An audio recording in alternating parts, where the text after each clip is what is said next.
പ്രിയപ്പെട്ട കൂട്ടുകാരെ, നാം ഈ കാണുന്നതാണ് ഓർ സജദ, അതായത് ഖന്തക് യുദ്ധവേളയിൽ നബി സല്ലല്ലാഹു അലൈഹി വസല്ലമ തങ്ങൾ ദീർഘനേരം സുജൂദിൽ കിടന്ന ഗുഹ. കഹ്ഫ് ബനി ഹറാം എന്നാണ് ഈ ഗുഹയ്ക്ക് അറിയപ്പെടുന്ന പേര്.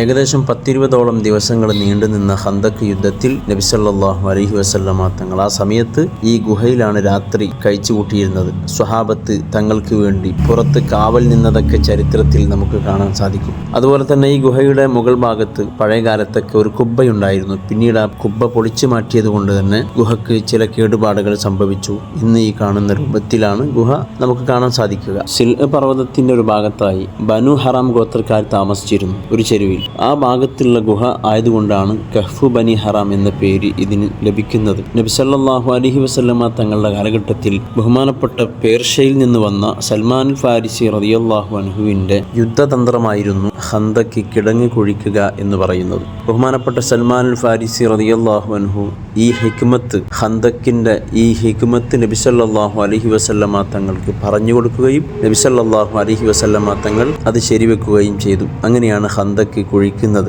അങ്ങനെ ദിവസങ്ങൾക്ക് ശേഷം 10-20ഓളം ദിവസങ്ങൾ നീണ്ടുനിന്ന ആ യുദ്ധം, അതിൽ അവസാനം ശക്തമായ കാറ്റും കോളും ഒക്കെ വന്ന് അവർ പരാജയം സമ്മതിച്ച് മടങ്ങേണ്ടി വന്നു. നബി സല്ലല്ലാഹു അലൈഹി വസല്ലമ തങ്ങളും സ്വഹാബത്തും സന്തോഷവാന്മാരായി.